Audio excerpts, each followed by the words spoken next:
Hi, and welcome to another episode of Hot Takes with me, the Silver Fox. Life's pretty hard for Humza Yousaf at the moment. On top of all the other problems, he's now got Kate Forbes to contend with.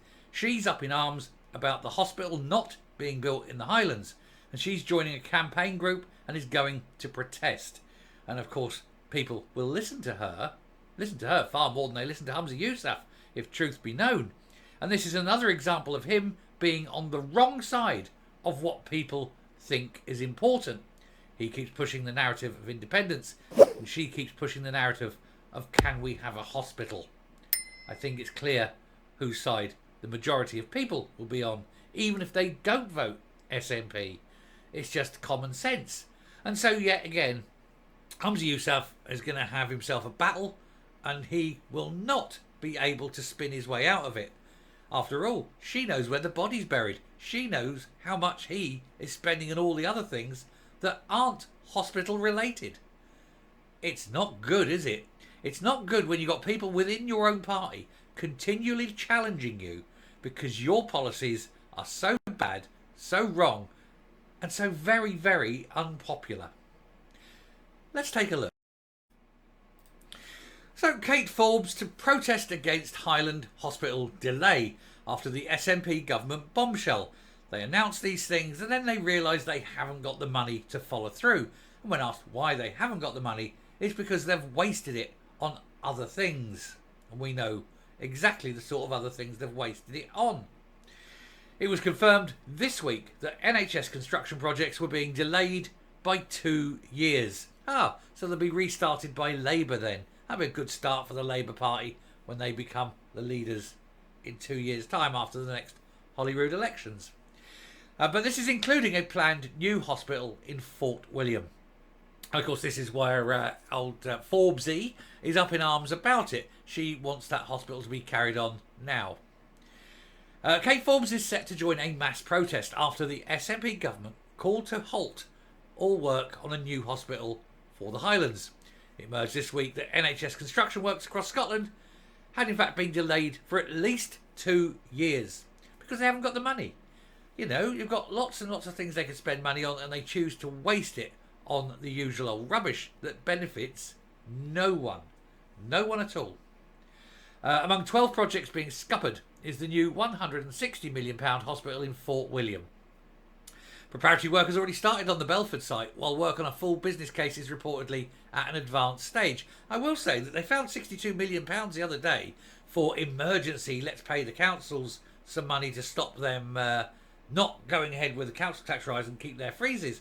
Well, that's like a big chunk of the 160 needed for that hospital in Fort William. Perhaps people would rather see that as being where the money was spent, rather than helping rich people in their big houses not have a massive rise of council tax this year.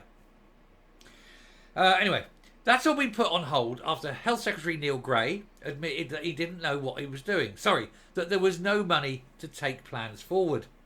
A day of action has now been organised in the town on March the 16th to protest against the decision. Glad it's not March the 17th. You wouldn't have got anyone out. Well, they would have been out, but they'd have been... maybe that's just me. Paddy's Day and all. Anyway, Miss Forbes, a one-time SNP leadership rival to Humza Yousaf and future SNP leader, has confirmed she would be there, seen to be manoeuvring herself for another tilt at the top job. Miss Forbes said she wanted to ensure that NHS Highland pressed on with the planning and design of the building, but was careful to actually avoid criticising the SNP government. She has to choose her words with great care. But it's quite clear to everyone that basically she's having a go at Humza Yousaf over his inability to run a whelk stall. The Lochaber Sky and Badenoch MSP told the Herald that the people of Lochaber have waited 25 years for a new hospital since it was first promised in the 1990s. Over the last couple of years, progress has finally accelerated with extensive support for new plans. How long did it take to build a building like a hospital? Not 25 years. To actually build it, a couple of years. But having the wherewithal and I suppose the impetus to do so. If you're the SNP, you don't want to be spending money on hospitals when you can possibly be spending it on nice glossy brochures.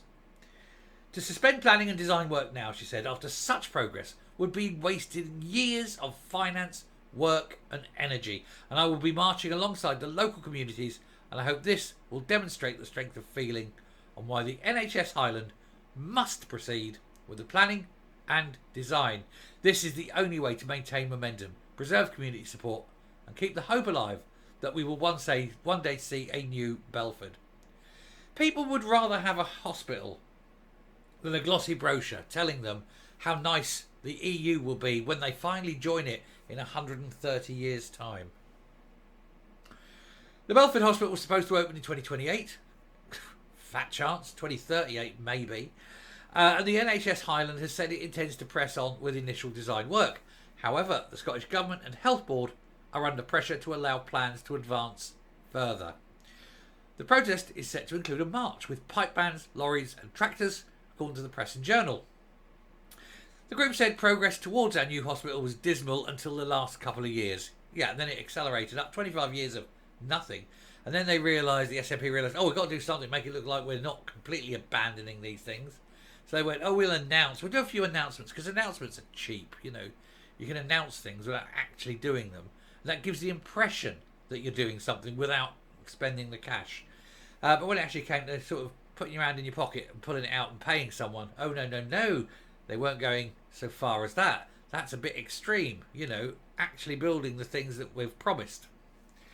It said, we attended in December a presentation on the internal layout of the hospital with indicative elevation plans. We could almost see the new hospital in place. The news from the Scottish Government that further detailed work by NHS Highland was to stop came as a huge shock. Mr Gray tried to blame the UK government for the delay when quizzed at Holyrood this week, because he can't blame the real culprits, his own party, Shona Robinson, Humza himself. The twin challenges of a UK government cut to capital grant over the next 5 years. Bullshit. You don't get a capital grant, you get a big lump sum in part of the Barnett consequentials. How you spend it is your own benefit. And unprecedented levels of inflation caused by Brexit. Nope, caused by Russia invading Ukraine and pushing oil up, and therefore everything goes up. Do learn your basic economics, Neil Gray. If you're so stupid as you think that, then you shouldn't be running a department as big and complex as health. And that's basically what he is. So he's a moron. He doesn't know what he's talking about. Shona Robinson wants to spend the money on glossy brochures and fatuous little pretendy embassies rather than where it needs to go. And she is actually fighting for what people want. She's guaranteed to be the next leader, and very, very soon, especially given the result in the election, the by-election last night. I think Humza is already starting to pack his bags. Not before time. Anyway, I shall round off there. I shall come up and we shall finish the video. Now, here's the thing. We don't really want the SNP in control at all, but since they're going to be there for the next 2.5 years or so, it would be nice to have someone in charge who isn't obsessing about independence. And I think that's where Kate Forbes would be a winner. She came in and actually started building a few hospitals, building a few roads, doing things rather than just announcing them, and not spending money on all the crap that they're currently spending money on that doesn't benefit anyone outside of a few relatives, all those people in the pretendy embassies, all being chums and relatives of officials and MPs and MSPs. I think doing that would make her more popular. I think it certainly stop the rot, and it make people's lives better. And ultimately, that's all you want. Anyway, I shall stop there. Thank you very much for watching. Do please hit the subscribe button, ring the bell, leave a like, leave a comment. Please share the video, and I'll speak to you later. Bye.